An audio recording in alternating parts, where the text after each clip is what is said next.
Robert Leonard has teamed up with James Fitz, who you just heard from, to teach classes and solve crimes in real life.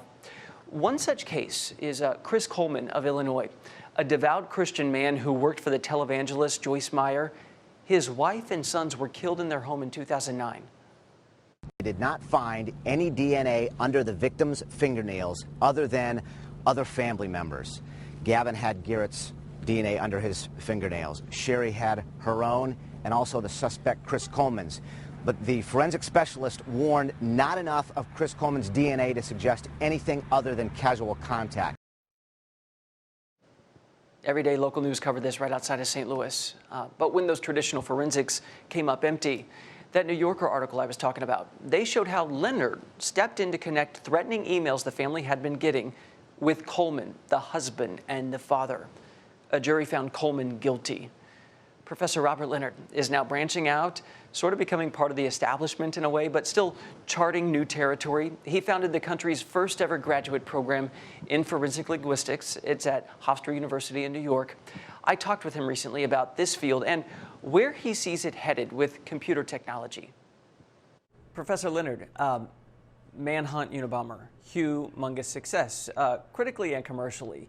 You know, it introduced the idea, the field of forensic linguistics to probably millions of Americans who had never heard of it or knew it had a name. Are you seeing an uptick in interest either academically with your program at Hofstra or out there socially and in the media? Yes, but it'll probably be a couple of months before we find what the real effect is. But I certainly know, because a lot of people even emailed me and said, now I finally understand what it is you've been doing all these years. But you know, at Hofstra University, where I teach, we have the only program, both undergraduate and graduate, in forensic linguistics in the United States, Canada, the whole Western Hemisphere. In this, the British and Spanish are ahead of us. So I was very happy that a number of years ago, 2010, Hofstra allowed me to start a graduate program. How'd you get your start in it?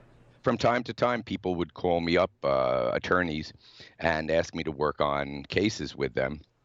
And then I was tapped by the Pennsylvania State Police Major Crimes Squad, out of the blue, really, to help them with a murder case of this poor woman named Charlene Hummert.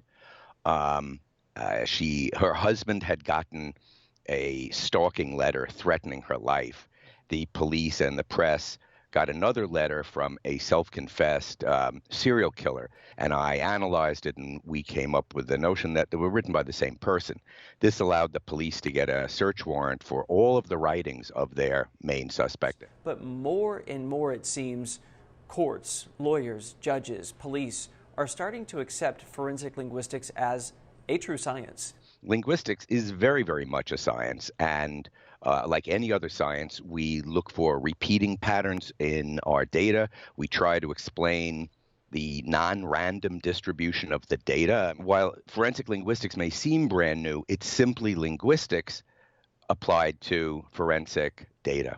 Have you noticed from, let's say, 25 years ago to now, when you tell people what you do or you present them with a piece of paper with your findings, that it's considered with more weight? Since we all know language, we have an inherent understanding of it, but that's an unconscious understanding.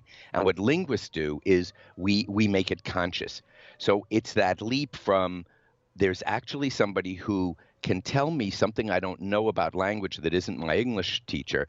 That's a hard thing for people to understand. As you're talking about here, there's a certain cultural intelligence that's required in this science that computers, it doesn't seem, could really play. So I'm wondering, in the next decade, where do you see the field of forensic linguistics going? And that is the problem, of course, with computers, is you would have to load them with an encyclopedic knowledge of the entire world that you and I carry with each other. We use computers, we do quantitative analysis and we do qualitative analysis, but you're quite right. The best thing about a computer is that it will find every instance of X.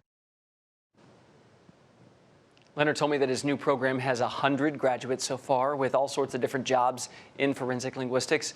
Many, he said, are with the FBI. One is a New York Times editor, and this blew my mind. One is a rap music specialist and tours all over the world talking about forensic linguistics. Very cool.